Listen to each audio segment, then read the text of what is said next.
if x equals to a plus b, y equals to a omega plus b omega square, z equals to a omega square plus b omega, where omega is a cube root of unity and omega not equals to 1, show that x y z equals to a Q plus b Q. ये question दिया है complex number से, okay, complex number से। आप लोगों के book में मिल जाएगा, अलजेब्रा के सेक्शन में मिल जाएगा कॉम्प्लेक्स नंबर। तो अभी यहाँ पर ओमेगा है क्यूब रूट ऑफ यूनिटी, तो ओमेगा के बारे में हम लोग यहाँ पे डिटेल में एक वीडियो बनाऊंगा, ठीक है, आप लोग कमेंट कीजिए तो मैं इसके ऊपर भी अलग से वीडियो बनाऊंगा। तो देखिए अभी यहाँ पर हम लोग को दो फॉर्मूला जानना होगा, इस प्रॉब्लम को सॉल्व करने के लिए दो फॉर्मूला जानना होगा, और वो ये है कि ओमेगा क्यूब इक्वल्स टू 1 होता है, ओमेगा क्यूब इक्वल्स टू 1 होता है, नंबर 1, और number 2 1 plus omega square equals to 0।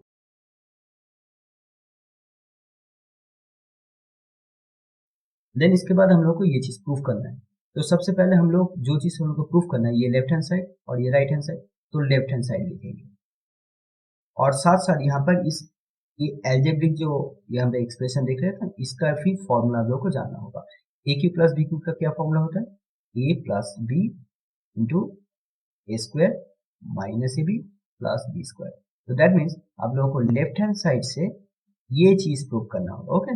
A cube plus B cube का मतलब ये है A plus B into A square minus B plus B square, ये चीज प्रूव करना होगा। तो मैंने यहाँ पर एलएचएस लिखा, और एलएचएस में क्या है, एक्स वाई जेड। देन इसका नेक्स्ट काम होगा एक्स वाई और जेड का वैल्यू, ये तीनों जो वैल्यू दे दिया है इसको बैठा देना है।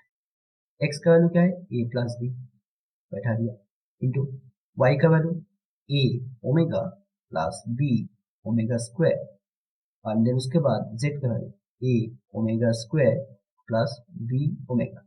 अभी देखिए जो प्रूफ हम लोग को करना है वो ए plus B into A square minus A plus B square, तो ऑलरेडी ए प्लस बी यहाँ पर है, तो दैट मीन्स इसको मैं हाथ नहीं लगाऊंगा, इसको थोड़ा जब सिंप्लीफाई करूंगा तो इसमें मैं कोई भी चेंजेस नहीं करूंगा।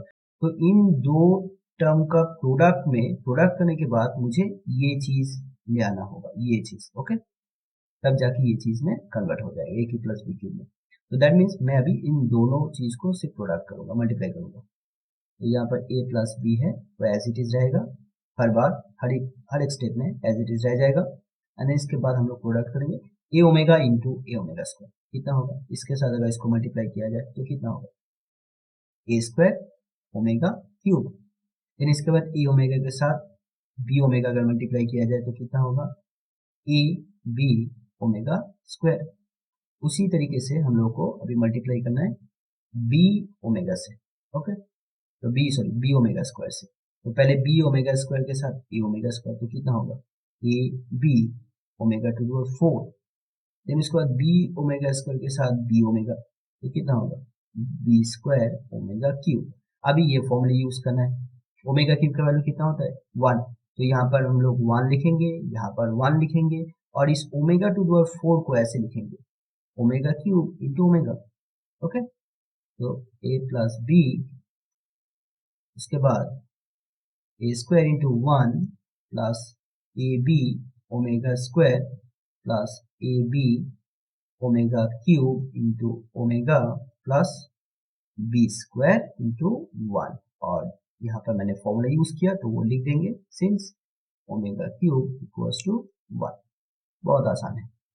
देन इसके बाद नेक्स्ट स्टेप में थोड़ा सा सिंप्लीफाई करेंगे, A plus B A square into 1 that is A square, और यहाँ पर ओमेगा की फिर से 1 बैठा देंगे, तो यहाँ पर आ जाएगा ए बी ओमेगा स्क्वायर, और यहाँ पर आ जाएगा ए बी ओमेगा, क्योंकि ओमेगा की वैल्यू 1 होता है, 1 के साथ किसी भी नंबर को मल्टीप्लाई किया जाए तो वो वही रहेगा।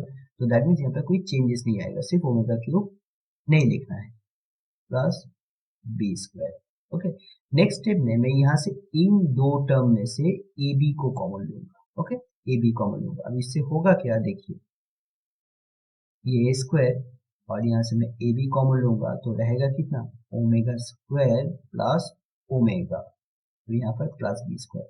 अभी एक चीज नोटिस कीजिए, क्योंकि मेरे पास फॉर्मूला है 1 plus omega square equals to 0, so you can write omega square plus omega that is equals to -1, right. Omega square plus omega that is equal to 1 को राइट साइड में ले जाओ तो -1, तो ओमेगा स्क्वायर प्लस ओमेगा इसका value हम लोग -1 replace कर देंगे, तो यहाँ पर -1 रिप्लेस करेंगे। तो नेक्स्ट स्टेप में होगा ए प्लस बी, मैं यहाँ पे सभी स्टेप दिखा रहा हूँ, ठीक है, जरूरी नहीं है हर एक स्टेप दिखाना, यहाँ पे एक आध स्टेप आप स्टेप जंप भी कर सकते हो। तो लेकिन आप, क्योंकि जो स्टूडेंट का क्लास 12 में मैथ नहीं था उन लोगों के लिए सजेशन वही रहेगा, आप लोग सभी स्टेप कीजिए। तो यहाँ पर आ जाएगा ए स्क्वायर और यहाँ पर आ जाएगा a b -1 plus B square. So finally ये चीज आ गया, ओके, ये चीज आ गया। तो अभी इसका फॉर्मूला क्या है, ए क्यू प्लस बी क्यू, ए क्यू प्लस बी क्यू, तो यही था राइट हैंड साइड, प्रूफ, तो ये प्रूफ हो गया।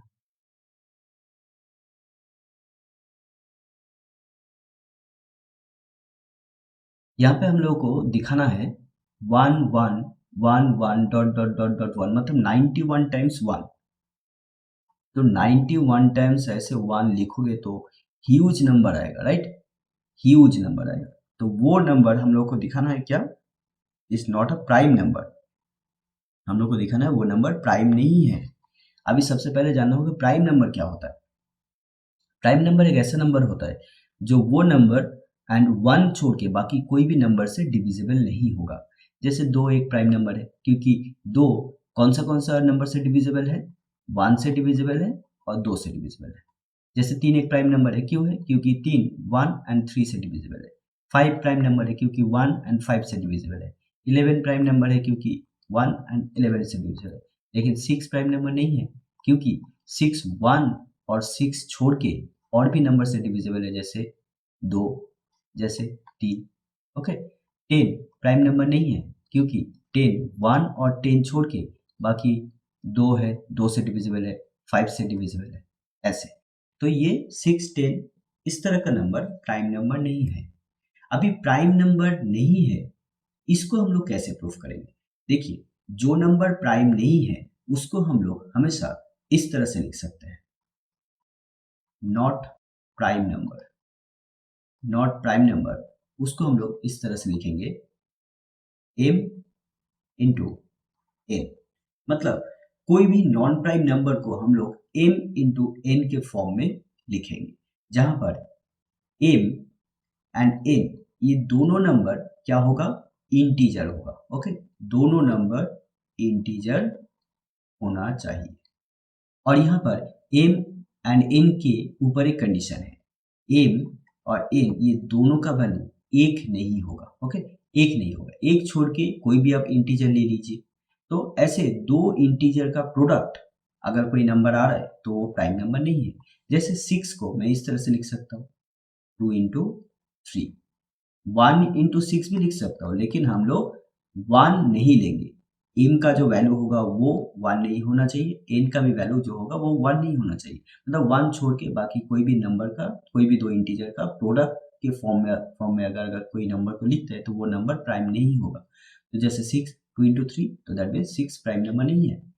10 प्राइम नंबर नहीं है, क्योंकि 5 इंटू 2, जैसे 16 प्राइम नंबर नहीं है, क्यों, क्योंकि 2 इंटू 8 हो सकता है, या हो सकता है 4 इंटू 4 हो सकता है, ऐसे।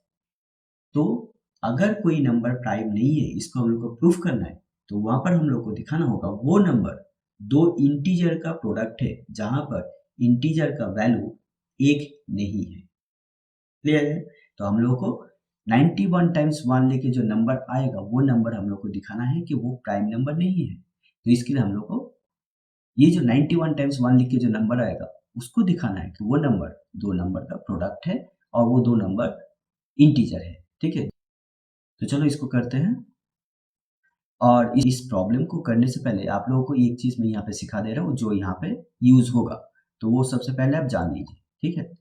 जैसे आपको अगर बोला जाए कि 1 plus 10 plus 10 square plus 10 cube, इस तरह से आपको सम निकालने दिया जाए, और मान लीजिए आपको 10 टू द पावर 10 तक सम निकालने दिया जाए, तो आप कैसे करेंगे। आप ऐसे भी कर सकते हो, 1 प्लस 10 मतलब 11, 11 प्लस 100 प्लस 1000, इस तरह से करते करते आप सम करेंगे। लेकिन एक बेस्ट मेथड है ये वाला एक फॉर्मूला है, s equals to a under bracket r to the power n minus 1 divided by r minus 1। ये एक फॉर्मूला है, ये फॉर्मूला एप्लीकेबल हो रहा है किसके लिए, ये हो रहा है sum of GP. Okay, sum of GP, GP का मतलब होता है जियोमेट्रिक प्रोग्रेशन, जियोमेट्रिक प्रोग्रेशन। अब ये जियोमेट्रिक प्रोग्रेशन होता है क्या, और यहाँ पर ए आर एन ये सब क्या है। देखिए, जियोमेट्रिक प्रोग्रेशन एक नंबर का सीरीज होता है। जैसे मैं यहाँ पे एग्जांपल दे रहा हूँ, जैसे आप मान लीजिए आपके पास है कुछ नंबर 2, 4, 8, 16, 32, ऐसे कुछ नंबर का सीरीज है। अब यहाँ पर देखिए, 4 से अगर 2 को डिवाइड कीजिए तो कितना आ रहा है, 2 आ रहा है। 4 से 2 को डिवाइड कीजिए, 2 आ रहा है। 8 से 4 को डिवाइड कीजिए, 2 आ रहा है। 16 से 8 को डिवाइड कीजिए, तब भी आपको 2 आएगा। 32 से 16 डिवाइड कीजिए, 2 आ रहा है। मतलब कोई भी एक नंबर ले लीजिए और उसका जो प्रीसीडिंग नंबर है उससे उसको डिवाइड कीजिए, तो जो नंबर वैल्यू देगा, यहाँ पर जो रिजल्ट देगा वो हर एक नंबर के लिए यहाँ पर सेम होगा। जैसे 8 से उसके प्रीसीडिंग नंबर 4 है तो 4 से डिवाइड कीजिए, वही सेम रिजल्ट देगा 2। अगर 16 से 8 को उसका प्रीसीडिंग नंबर 8 से डिवाइड कीजिए तो वो भी यहाँ पे 2 आ रहा है। तो दैट मीन्स एक फॉर्मेट फॉलो कर रहा है, राइट। ये यहाँ पे एक सीक्वेंस फॉलो कर रहा है। तो इस तरह का सीक्वेंस अगर किसी नंबर में देखा जाए तो वो हो जाएगा जीपी। ओके, और एक एग्जांपल ले लेते हैं, जैसे 1 है, 3 है, 9 है, 27 है, 81 है, एंड और भी नंबर हो सकता है। तो यहाँ पर देखिए 3/1 कितना होगा, 3 हो रहा है। 9/3 कितना होगा, 9/3, 3 हो रहा है। 27/9 कितना होगा, 27/9, तो भी यहाँ पर कितना आ रहा है, 3 आ रहा है। तो यहाँ पर ये जो रेशियो में कर रहा हूँ ना, कोई भी एक टर्म एंड उसके प्रीसीडिंग टर्म का रेशियो यहाँ पर हमेशा सेम हो रहा है। तो दैट मीन्स ये क्या हुआ, एक जीपी हुआ। और ये जीपी में ये जो वैल्यू दे रहा है ना, रेशियो रेशियो का जो वैल्यू दे रहा है, इसको बोला जाता है कॉमन रेशियो, क्योंकि हर एक रेशियो में ये वैल्यू सेम है।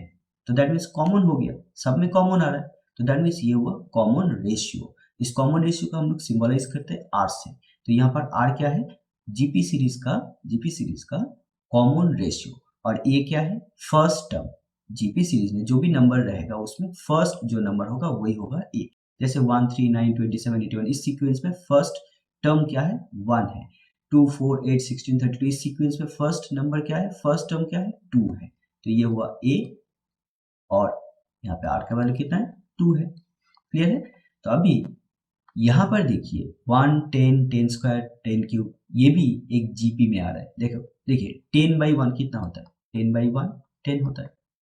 यहाँ पे 10 स्क्वायर का मतलब कितना होता है, 100। अब 100 भी लिख सकते हैं, ऐसे 10 स्क्वायर भी लिख सकते हैं। 10 स्क्वायर बाई 10 कितना होगा, 10 आ रहा है। 10 क्यूब डिवाइडेड बाई 10 स्क्वायर कितना आएगा, 10 आएगा। तो यहाँ पर क्या है, ये जो नंबर का सम है, यहाँ पर हर एक नंबर, यहाँ पर जो हम लोग देख रहे हैं ना, इस नंबर को अगर हम अच्छी तरह से नोटिस करेंगे तो देखेंगे सब यहाँ पर नंबर मिलके एक जीपी बना रहा है। तो इसका सम हम लोग इस फॉर्मूला से बहुत आसानी से निकाल लेंगे। तो यहाँ पे फर्स्ट टर्म कितना है, 1 है। कॉमन रेशियो कितना है, 10 है।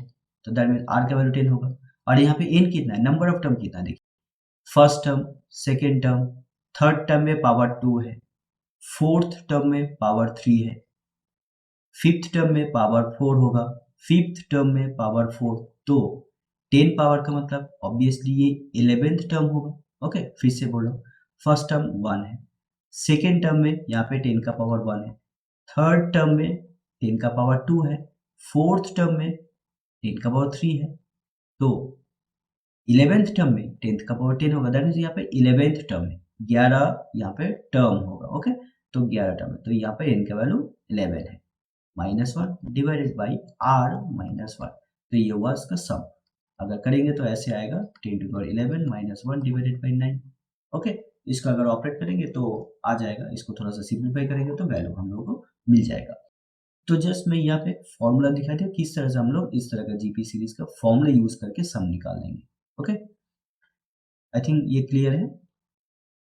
अभी यही चीज हम लोग इस क्वेश्चन को सॉल्व करने के टाइम यूज करेंगे। ओके, तो अभी हम लोग यहाँ पर देख लेते हैं। तो हम लोग को क्या प्रूव करना है, ये जो नंबर है 111 dot dot dot dot dot 1 मतलब 91 टाइम्स 1, 91 टाइम्स 1। तो ये मान लीजिए ये जो नंबर है ये s है, ठीक है, ये जो नंबर है ये s है। Let s equals to 111 dot dot dot dot 1, 91 times 1। So यहाँ पर हम लोग इसको इस तरह से लिख सकते हैं, राइट। देखिए 1 प्लस, इसको एक बार देख लीजिए, 10 प्लस 1 प्लस 10 कितना होता है, 11 होता है। 1 प्लस 10 प्लस 10 स्क्वायर मतलब कितना होता है, 111 होता है। तो 111 बनाने के लिए आप लोगों को क्या करना हो रहा है, 1 प्लस 10 स्क्वायर, उस तरह से 1 प्लस 10 स्क्वायर प्लस 10 क्यूब कितना मिलेगा, 1111। तो 4 1 के लिए आपको क्या करना हो रहा है, 4 टर्म को ऐड करना हो रहा है, और वहां पे 4 टर्म क्या हो रहा है, एक जीपी सीरीज बना रहा है, राइट। तो यहाँ पर 4 1 के लिए यहाँ पर 4 टर्म लिखना हो रहा है, और लास्ट टर्म क्या है, 10 टू द पावर 3 है। 4 टर्म है, 4 1 है, तो दैट मीन्स यहाँ पे 10 टू द पावर 3 होगा। अगर मैं 5 1 बनाना चाहूंगा तो यहाँ पर क्या होगा, 1 plus 10 square plus 10 cube plus 10 to the power 4। तो लास्ट टर्म क्या है, 10 टू द पावर 4, और फर्स्ट टर्म क्या है, 1 है।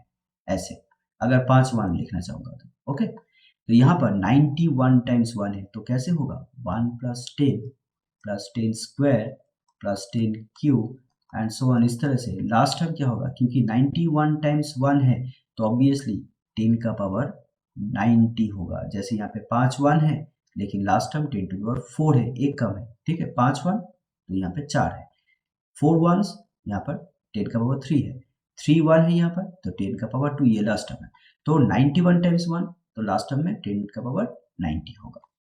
अभी यहाँ पर देखिए ये एक जीपी सीरीज बना रहा है, तो अभी इस जीपी सीरीज का सम क्या होगा, अभी इस जीपी सीरीज का सम होगा, ये फर्स्ट टर्म है तो फर्स्ट टर्म, देन आर का वैल्यू कितना होगा, 10 by 1 that is 10, 10 square by 10 10, तो यहाँ पर आर का वैल्यू 10 है, ओके, आर का वैल्यू 10 है। और यहाँ पे नंबर ऑफ टर्म क्या होगा, देखिए जब मैं यहाँ पे 11 लिख रहा हूँ, 2 11 मतलब 2 1 है, तो यहाँ पे मैं नंबर ऑफ टर्म 2 लिख रहा हूँ। जब मैं यहाँ पे 1 1 1 लिख रहा हूँ तो यहाँ पे नंबर ऑफ टर्म कितना है, 3 है, ओके। जब मैं यहाँ पे 1 1 1 1 4 1 लिख रहा हूँ तो यहाँ पे नंबर ऑफ टर्म 4 है। तो दैट मीन्स यहाँ पर जब मैं 91 टाइम्स 1 लिखूंगा तो ऑब्वियसली यहाँ पे नंबर ऑफ टर्म कितना होगा, 91 होगा। 2 1 2 टर्म, 2 1 2 टर्म, 3 1 3 टर्म, 4 1 4 टर्म। तो इस तरह से 91 टाइम्स 1 तो 91 टर्म्स होगा। यहाँ पे 91 माइनस 1, यहाँ पे नंबर ऑफ टर्म है, ओके। फॉर्मूला मैंने लिखा दिया था, a r to the power n minus 1 divided by r minus 1, n हुआ यहाँ पर number of term, okay, divided by r minus 1। अभी यहाँ पे आपको ये 10 माइनस 1 करके 9 नहीं ले आना है, यहाँ पे मैं थोड़ा सा चेंज करूँगा, कैसे देखिए, 10 टू द पावर ये 1 के साथ मल्टीप्लाई करोगे तो इतना ही आएगा, 10 to the power 91 minus 1 divided by 10 minus 1। अब यहाँ पर हम लोग थोड़ा सा चेंज करेंगे, इसको चेंज करके लिखेंगे, ऐसे लिखेंगे 10 to the power 7 4 to the power 13, 7 13 था 91, okay, minus 1 divided by 10 minus 1। अब यहाँ पर हम लोग एज्यूम कर लेते हैं 10 टू द पावर 7 है r, okay, let 10 to the 7 equals to r। तो अभी हम लोग को क्या मिला देखिए, therefore s इक्वल्स टू कितना हुआ, r to the power 13 minus 1 divided by 10 minus 1। Next step में हम लोग इसको ऐसे करेंगे, r to the power 13 minus 1 divided by r minus 1 into r minus 1 divided by 10 minus 1। मतलब मैं ऊपर में r माइनस 1 मल्टीप्लाई किया तो नीचे में भी r माइनस 1 मल्टीप्लाई करना होगा, राइट। अभी यहाँ पर इस चीज को देखिए, यहाँ पर r to the 13 minus 1 divided by r minus 1, यहाँ पर अगर थोड़ा सा इस तरह से लिखे, यहाँ पे 1 मल्टीप्लाई किया जाए तो देखिए ये एक जीपी सीरीज का सम का फॉर्मूला है, राइट। ये फॉर्मूला के साथ मैच कर रहा है ना, a r to the n minus 1 divided by r minus 1। तो यहाँ पर क्या होगा, तो ये कौन सा जीपी सीरीज है। अब इस जीपी सीरीज को अगर लिखेंगे तो ऐसे होगा, उस जीपी सीरीज का फर्स्ट टर्म 1 होगा, सेकेंड टर्म r होगा, थर्ड टर्म r स्क्वायर होगा, राइट। जैसे 1 प्लस 10 स्क्वायर प्लस 10 क्यूब, इस तरह से अगर ऐसा है 8 to the power sorry 10 to the power 10 है, तो हम लोग इसको 10 टू द पावर मान लीजिए यहाँ पर आपका 12 है, तो इसको कैसे लेंगे, इसका सम कितना होगा, फर्स्ट टर्म 1 है, सेकेंड और यहाँ पे कॉमन रेशियो 10 है, और नंबर ऑफ टर्म कितना होगा, देखिए थर्ड टर्म में पावर 2 है, फोर्थ टर्म में पावर 3 है, तो 12 है, इसका मतलब नंबर ऑफ टर्म कितना होगा, 13 होगा, -1 डिवाइडेड बाई r -1। तो इस फॉर्मूले के साथ ही तो यहाँ पे मैच कर रहा है, तो obviously r to the 13 -1 divided by r -1 को हम लोग इस तरह से लिख सकते हैं 1 plus r square plus dot dot dot, इस तरह से r to the power last term क्या होगा 12 होगा, राइट, ऐसे इनटू यहाँ पर r का वैल्यू बैठा देते हैं इनटू द 7 -1 डिवाइडेड बाई 10 -1। अभी फिर से इस पार्ट को हम लोग स्प्लिट कर देंगे, ओके। ये कौन सा जीपी सीरीज का सम है, हम लोग उसमें लिखेंगे, तो 1 अभी r की जगह पे वैल्यू बैठा देते हैं 10 to the 7 plus 10 to the 14 हो जाएगा, क्योंकि r का वैल्यू 10 टू द 7 है, एंड देन उसका square 10 to the 14 plus dot dot dot 10 to the 7 into 12, तो that is 84 into 10 to the 7 -1, मतलब यहाँ पर 10 टू द, यहाँ पर ये n है 10 टू द 7 -1 डिवाइडेड बाई 10 -1, तो यहाँ से हम लोग बोल पाएंगे ना, 8 का वैल्यू 1 है, कॉमन रेशियो सॉरी 10 है, एंड n का वैल्यू 7 है, मतलब नंबर ऑफ टर्म 7 है, तो नंबर ऑफ टर्म 7 होगा, तो हम लोग कैसे लिखेंगे 1 प्लस 10 स्क्वायर, इस तरह से लास्ट टर्म क्या होगा 10 टू द 6 होगा, 10 टू द 6 का मतलब ये 7th टर्म है, ओके। फर्स्ट टर्म 1 है, सेकेंड टर्म में 10 का पावर 1 है, थर्ड टर्म में 10 का पावर 2 है, तो इसलिए 10 टू द 6 मतलब 7th टर्म होगा। आई थिंक ये सब आपको क्लियर हुआ। अभी देखिए ये सारे नंबर को अगर आप सम करेंगे तो सब तो इंटीजर आएगा, क्योंकि 1 इंटीजर है, 10 टू द 7 ये भी इंटीजर होगा, क्योंकि 10 टू द 7 का मतलब 1 के बाद 7 जीरोस होगा, 10 टू द 14 का मतलब 1 के बाद 14 जीरोस होगा, तो इस तरह से सभी नंबर का अगर सम करेंगे तो एक इंटीजर आएगा जो 1 से बड़ा होगा, और यहाँ पर भी 1 plus 10 square plus dot dot dot इस तरह से 10 टू द 6, दैट मीन्स ये भी एक इंटीजर है, और यहाँ पर ये दो इंटीजर का क्या है प्रोडक्ट है, तो यहाँ पर हम लोग क्या लिखेंगे, that is product of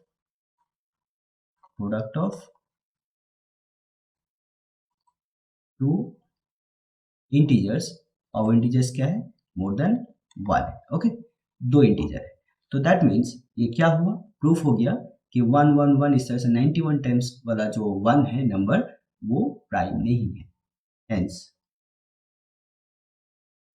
it is clear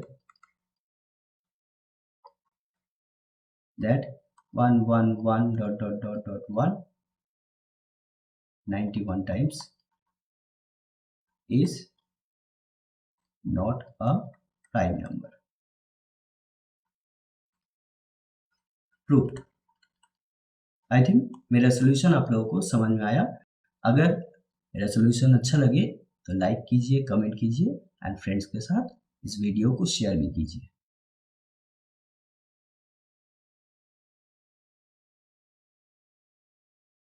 question में दिया गया है y equals to 3 sin x plus 4 cos x, और हम लोग को d square y d x square निकालना होगा, ओके। तो इसको इस तरह से ही पढ़ना होगा, d square y d x square, इस तरह से नहीं कि d square y divided by d x square.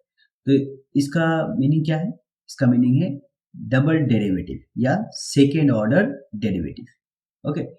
तो ये एक डिफरेंशियल कोफिशिएंट है जिसका ऑर्डर है 2, तो सेकेंड ऑर्डर डिफरेंशियल कोफिशिएंट हम लोग को निकालना होगा। इसका ये मतलब हो जाएगा, इसको हम लोग सबसे पहले डेरिवेटिव करेंगे, डेरिवेटिव करने के बाद जो भी फंक्शन आएगा उसको फिर से एक बार डेरिवेटिव करेंगे, तो मेरा ये चीज आ जाएगा। तो इसका ये मतलब हुआ हम लोग को इस फंक्शन को 2 बार डेरिवेटिव करना है, ओके। तो सबसे पहले हम लोग यहाँ पर डेरिवेटिव तो करेंगे, लेकिन यहाँ पर हम लोग को फॉर्मूला जानना होगा, क्योंकि आप लोग जो BCS 12 सब्जेक्ट अभी पढ़ रहे हो ना, और जिसका क्लास 12 में मैथ्स नहीं था, उन सब स्टूडेंट के लिए डेरिवेटिव थोड़ा सा कॉम्प्लिकेटेड लगेगा, लेकिन डेरिवेटिव बहुत ही आसान है, सिर्फ फॉर्मूला ओरिएंटेड मैथ है। आप लोग सिर्फ फॉर्मूला पढ़ के रखिएगा, देखिएगा बहुत आसानी से न्यूमेरिकल हो जाएगा। तो यहाँ पर जो फॉर्मूला लगेगा वो ऐसा है, ए डेरिवेटिव मतलब D D x of function sine x.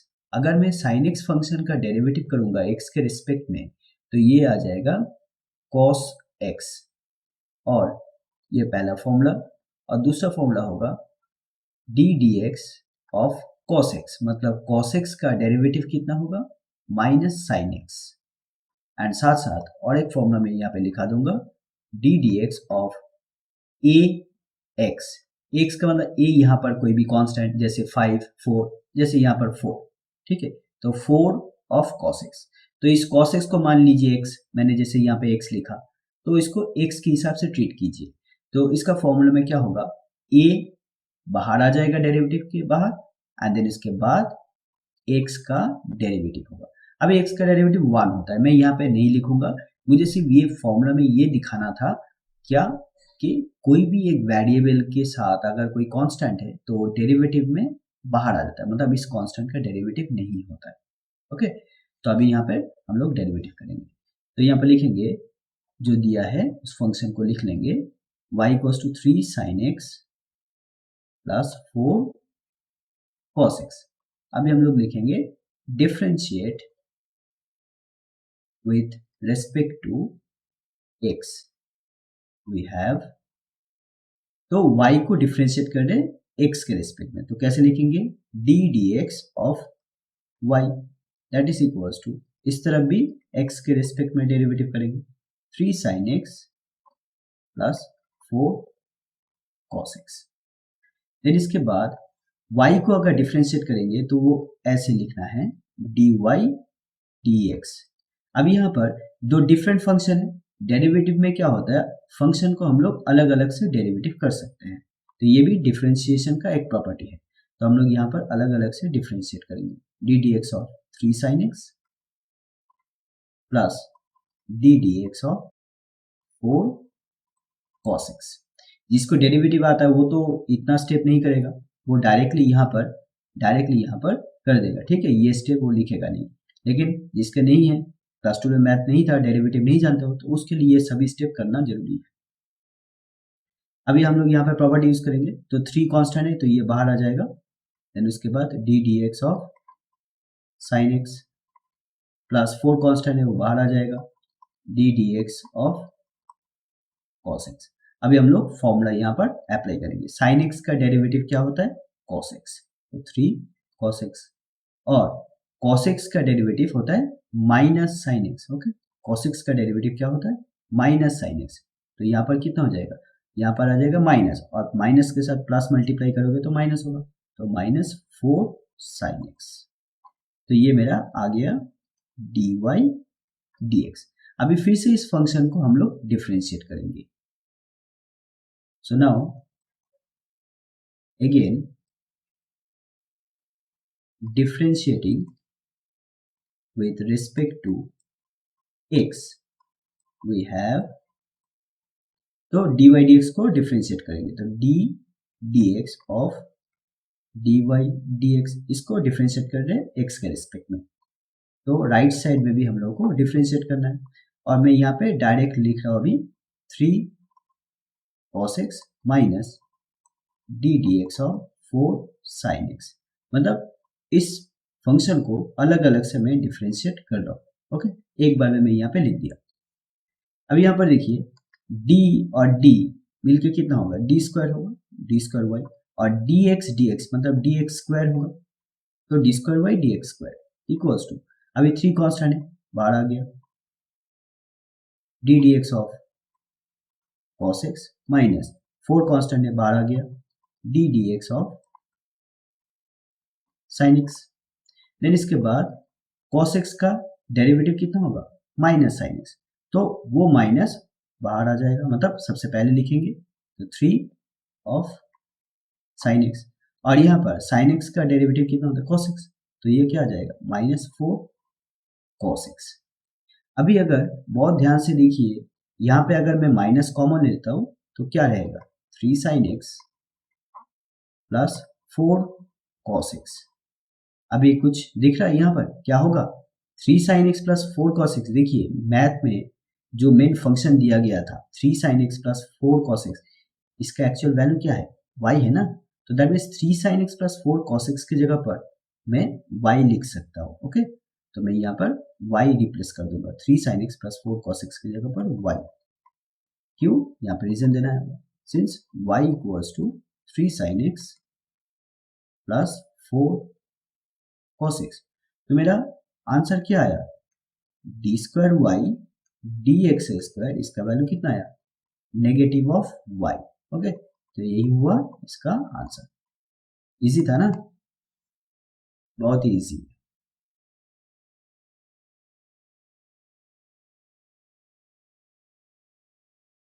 इस क्वेश्चन में हम लोगों को x e to the power x इस इंटीग्रल का वैल्यू हम लोग को निकालना होगा, मतलब इस इंटीग्रल का इंटीग्रेशन करना होगा, इसको बोला जाता है इंटीग्रल। अभी यहाँ पर जो इंटीग्रल दिया गया है x e to the power ex, यहाँ पे दो डिफरेंट फंक्शन है, x को बोला जाएगा एल्जेब्रिक फंक्शन और यहाँ पे e to the power x को बोला जाएगा एक्सपोनेंशियल फंक्शन।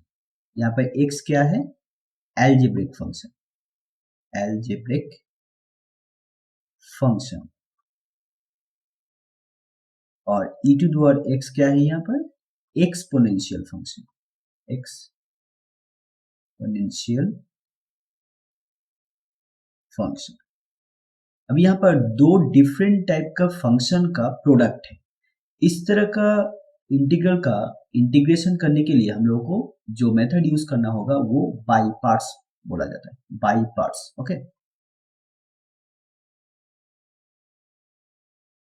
बाई पार्ट्स में हम लोगों को क्या करना होता है, दो डिफरेंट फंक्शन अगर प्रोडक्ट के फॉर्म में है और उसको अगर हम लोग को इंटीग्रेट करना है, तो बाई पार्ट्स में हम लोग को इस तरह का फॉर्मूला यूज करना है कि u v, इसका इंटीग्रेशन ऐसा होगा, u ऑफ v का इंटीग्रेशन माइनस u का डेरिवेटिव x के रेस्पेक्ट में और फिर से v का इंटीग्रेशन, और ये करने के बाद जो भी आएगा उसको फिर से इंटीग्रेट करना होगा। Okay, so integration of u का डेरिवेटिव, इंटीग्रेशन ऑफ v का इंटीग्रेशन, तो ये करने के बाद जो भी फंक्शन में कुछ चेंजेस होगा वो उसका फिर से हम लोग को इंटीग्रेट करना होगा। ओके, तो ये हुआ हम लोग को बाई पार्ट्स का फॉर्मूला, जहां पर u और ये जो v है ना, ये दोनों क्या है, ये दोनों है फंक्शन ऑफ x या कोई भी कांस्टेंट, ये कांस्टेंट भी हो सकता है या कोई x का कोई फंक्शन हो सकता है, तो ये belongs to function of x। तो यहाँ पर पहला फंक्शन को मैं यहाँ पे u लिया और सेकंड फंक्शन को मैं यहाँ पर v लिया, ये पहला फंक्शन है और ये दूसरा फंक्शन है। तो यहाँ पर कौन सा फंक्शन u होगा, कौन सा फंक्शन v होगा, ये सबसे इंपॉर्टेंट चीज है। अगर ये चीज अगर हम लोग ठीक तरह से आइडेंटिफाई नहीं कर पाएंगे तो ये फॉर्मूला बेकार है, आप फॉर्मूला डाल भी देंगे तब भी आपका इंटीग्रेशन नहीं होगा। और इसके लिए भी एक शॉर्टकट ट्रिक है, और वो ट्रिक क्या है, ऐसा है, आईलेट, इसको आपको याद रखना होगा। और आईलेट का मीनिंग क्या है, आईलेट का मीनिंग ऐसा है, आई इसका मतलब है inverse trigonometric function, inverse trigonometric function, मतलब ऐसा है, मैं यहाँ पे एग्जांपल दे रहा हूँ, जैसे sine inverse x, tan inverse 3x, ऐसे इसको बोला जाता है इनवर्स ट्रिगोनोमेट्रिक फंक्शन। एल क्या है, एल का मतलब होता है लॉगरिदमिक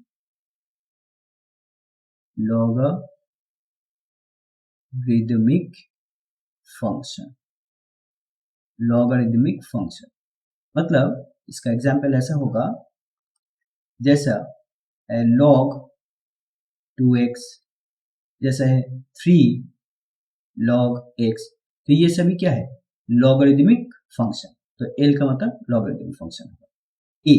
ए का मतलब होगा एल्जेब्रिक फंक्शन,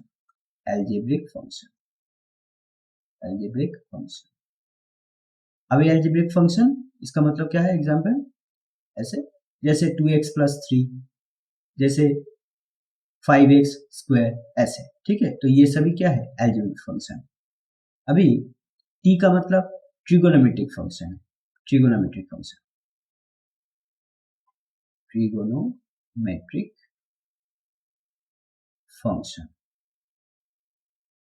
जैसे जैसे sin 2x, जैसे tan x etcetera. And finally e का मतलब क्या है, exponential function, exponential function, exponential function. अभी एक्सपोनेंशियल का फंक्शन का एग्जांपल क्या होगा, जैसे 2 to the power x, a to the power x, e to the power x and so on, इस तरह से। ओके, अभी ये ट्रिक हम लोग कैसे अप्लाई करेंगे, देखिए यहां पर जो पहले पोजीशन पे होगा वो फर्स्ट फंक्शन होगा, मतलब u होगा।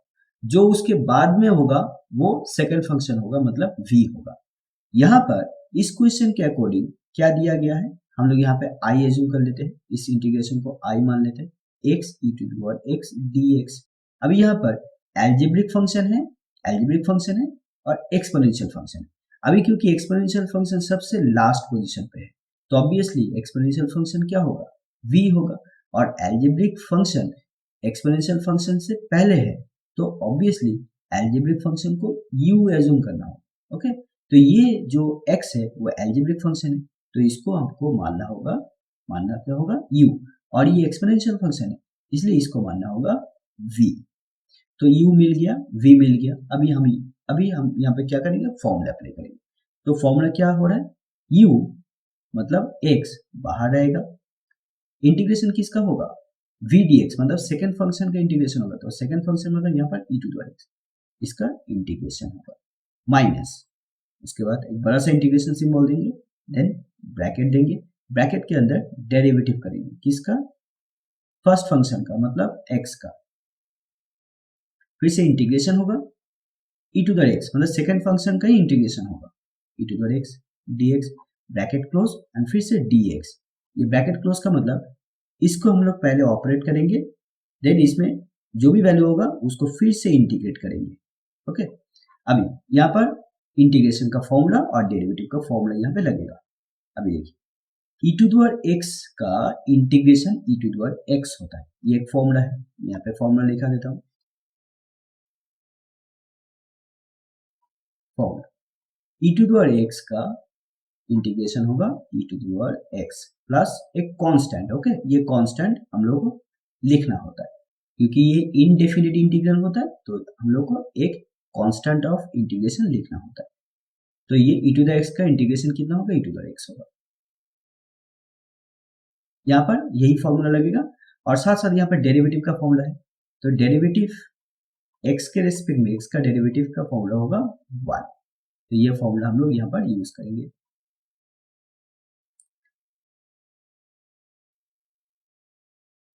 अभी देखिए अभी e टू द x का इंटीग्रेशन कितना है, e टू द x है, तो हम लोग यहाँ पर लिखेंगे e to the power x।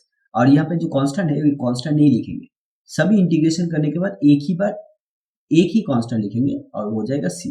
तो यहाँ पर एक इंटीग्रेट करेंगे, वहां पर एक कांस्टेंट लिखेंगे, यहाँ पर इंटीग्रेट करेंगे, यहाँ पर कांस्टेंट लिखेंगे, ऐसे नहीं, एक ही बार में एक ही कांस्टेंट यूज करेंगे। ओके, फाइनली लास्ट टाइम एक ही बार कांस्टेंट यूज करेंगे। तो e टू द x हुआ माइनस इंटीग्रेशन x के रेस्पेक्ट में x का डेरिवेटिव कितना है, 1 है, तो यहाँ पर हम लोग बैठेंगे 1 एंड इसके बाद e टू द x का integration e to the x ही होगा एंड देन उसके बाद dx है। अब इसके बाद नेक्स्ट स्टेप में e to the x into 1 का मतलब कितना होता है, e टू द x होता है। अब e टू द x का फिर से इंटीग्रेशन होगा तो कितना आएगा, वही e टू द x ही आएगा। तो यहाँ पर आ रहा है x e to the x minus e to the x और साथ साथ एक constant of integration c। Okay, तो मेरा आ गया इंटीग्रेशन का वैल्यू कितना आया, x e to the x minus e to the x plus c। यही हुआ इसका आंसर। बहुत आसान था। तो आप लोगों को सिर्फ बाय पार्ट्स का फॉर्मूला याद करना होगा और कुछ बेसिक डेरिवेटिव एंड इंटीग्रेशन का फॉर्मूला याद रखना होगा।